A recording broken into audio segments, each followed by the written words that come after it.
तारीखी लम्हा था कि कैदी नंबर 804 को इमरान खान साहब को हमने सुना देखा और ज़बरदस्त इमरान खान साहब ने अपने दलाइल दिए और उन्होंने उन इश्यूज़ पर बात की जो अवामी इश्यूज़ हैं, कौमी इश्यूज़ हैं। उन्होंने जब आगाज़ किया तो उन्होंने ये बात की पहले कि जी लाइव स्ट्रीम के ऊपर उन्होंने बात की कि लाइव स्ट्रीम जब मैं आता हूँ तो नहीं दिखाते वरना दिखाई जाती है। उस पर उन्होंने अपना एक पॉइंट ऑफ व्यू जो है वर्सेस अदालत के सामने रखा और नैब अमेंडमेंट्स के हवाले से उन्होंने कहा कि मुझे तो फ़ायदा होगा अगर मैं ये अमेंडमेंट्स यानी कि होने दूं, लेकिन कौम का नुकसान है, गरीब आदमी का नुकसान है। और उन्होंने एक बात और भी की कि देखना ये होगा कि कौन अदारे को चला रहा है, सरबराह कौन है और उसका क्या किरदार है। अपने दौर की भी उन्होंने बात की।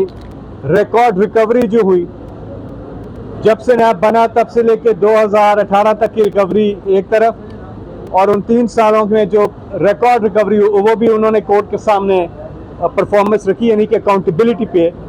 और इसके अलावा बाकी हवालों से भी बात की कि जो तरीक़ाकार है वो ये समझते हैं कि सुप्रीम कोर्ट ऑफ पाकिस्तान को जो नैब का चीफ है वो अपॉइंट करना चाहिए।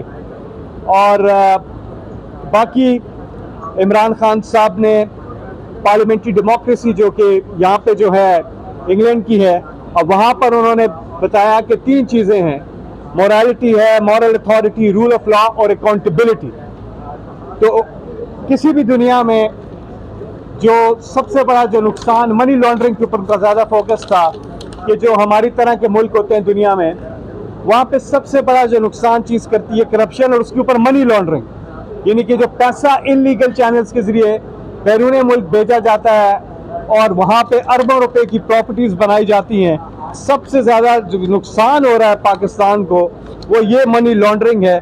इस हवाले से उन्होंने मुअज़्ज़ज़ अदालत के सामने बात की और बाकी तफसीलात आपको रिपोर्टर्स ने भी दी होंगी जो कमरा अदालत में मौजूद थे।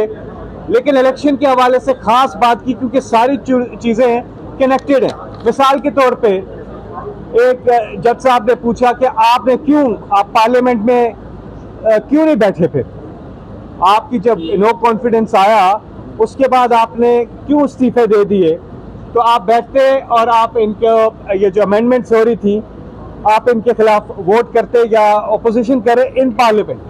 तो उस पर इमरान खान साहब ने अपना मौक़िफ़ दिया क्योंकि आपको पता है कि साइफर का भी अब फैसला तो आ गया है और वो जो भी हुआ जिस तरीके से हटाया गया, तो इमरान खान साहब ने कहा कि मैं अगर पार्लियामेंट में बैठता तो मैं उन्हें लेजिटिमेट कर देता, जो कि एक गलत तरीके से जिन्होंने आके जो पूरी चीज़ की है वो जो अब आपके सामने आ चुकी है। उन्होंने कहा अदालत से कि सुप्रीम कोर्ट ऑफ पाकिस्तान पर पूरी कौम की नज़रें हैं और जो कुछ पाकिस्तान में जुल्म बर्बरियत और एक फाशिज्म हो रही है उस हवाले से उन्होंने कहा कि तमाम नज़रें सुप्रीम कोर्ट ऑफ पाकिस्तान पर हैं। और इस हवाले से आप सब जानते हैं कि इमरान खान साहब ने 2 पिटिशंस भी दाखिल की हुई हैं, एक इलेक्शन के हवाले से और दूसरा जो ह्यूमन राइट्स वायलेशन है इस हवाले से वो सुप्रीम कोर्ट के सामने रखी हुई हैं और हम उम्मीद करते हैं कि वो जल्द सुनी जाएंगी। इमरान खान खुद पेश होकर इसी तरह अपना जो है वो उसमें भी मौक़िफ़ जो है वो बयान करेंगे। यहाँ पे बात हुई बातचीत की और पार्लियामेंट से, और उन्होंने वहाँ पर हम 2 पार्लियामेंटेरियंस मौजूद थे तो उन्होंने बुलाया फारूक एच नाइक साहब को और मुझे, तो उन्होंने ये बात की। लेकिन बात ये है कि यहाँ पे ट्रूली इलेक्टेड रिप्रेजेंटेटिव जो हैं उनसे बात होनी चाहिए। ट्रूली इलेक्टेड का मतलब जो फॉर्म 45 की पार्लियामेंट जिसको अवाम ने, कौम ने जिसको वोट दिया है, असल वो रिप्रेजेंटेटिव्स होते हैं, अवाम के नुमाइंदे वो होते हैं, क्योंकि अवाम उनको मुंतखब करती है। ये नहीं हो सकता कि अवाम ने इनको मुंतखब किया और ये आ जाएं या इनको किया और ये आ जाएं, ऐसा नहीं होता। तो ट्रूली डेमोक्रेसी इसी तरह से तो काम करती है, तो ये ठीक बात है। लेकिन जो ट्रूली इलेक्टेड रिप्रेजेंटेटिव्स हैं उनके साथ मैं आपको यहाँ पे एक मिसाल भी देता हूँ क्योंकि वहां को बात करने का मौका उस तरह से नहीं मिला। लेकिन फैटिफ की लेजिस्लेशन आपको सबको याद होगी, वो एंटी मनी लॉन्ड्रिंग लेजिस्लेशन थी, एंटी मनी लॉन्ड्रिंग लेजिस्लेशन थी। इमरान खान वजीर आजम थे, उन्होंने इनको दावत दी अपोजिशन पार्टीज को कि वो आए पार्लियामेंट में और आके इस कानून साजी में अपना हिस्सा डालें।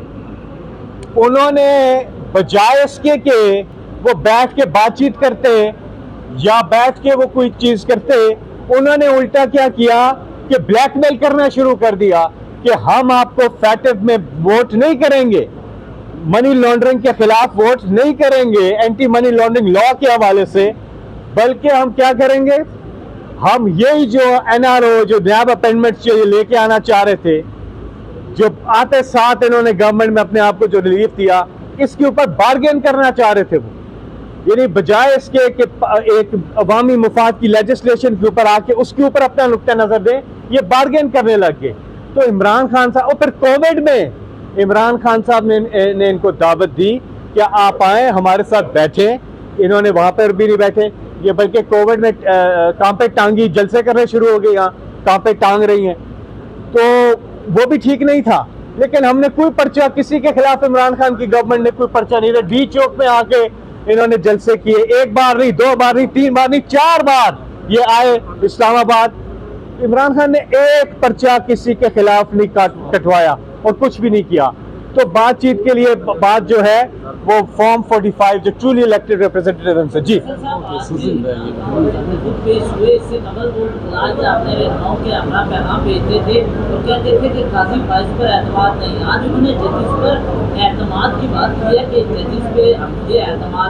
तो आपको की पार्टी भी अब उनके साथी हैसियत में जो उन्होंने जो इस पर एतमाद करते हुए काजी फाइज और जजिस पे एतमाद करेगी? देखिए, जब वोट ऑफ नो कॉन्फिडेंस आई और यही सुप्रीम कोर्ट ऑफ पाकिस्तान में अदालत लगी, रात को लेट नाइट अदालत लगी, तो इमरान खान ने कुछ भी नहीं आगे से डायरी उठाई और घर चले गए।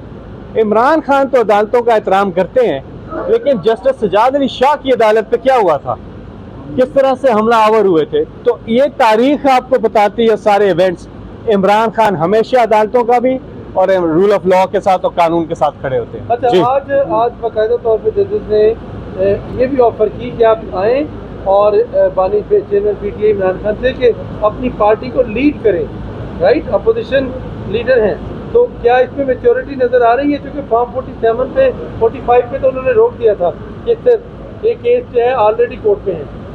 जी हाँ, बिल्कुल आप सही कह रहे हैं। मोअज़्ज़ज़ अदालत के जज साहिबान जो हैं उन्होंने कहा, एक नहीं 2-3 मौके पे ये कहा कि आप बहुत बड़ी पॉलिटिकल पार्टी के लीडर हैं और बड़े लीडर हैं और आप लीड करें। और इमरान खान साहब ने भी अपना जो एक मौक़िफ़ है वो अदालत के सामने रखा है।